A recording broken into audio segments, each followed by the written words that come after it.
Nvidia is bent on building a new world where computer engineers work side by side with AI supercomputers to program software.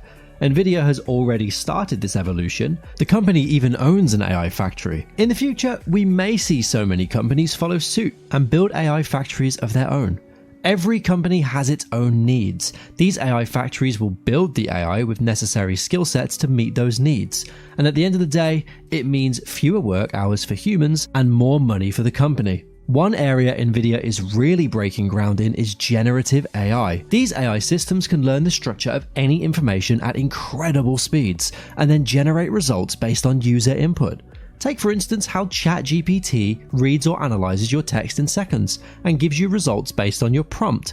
That same ability can be applied to any industry or any AI software.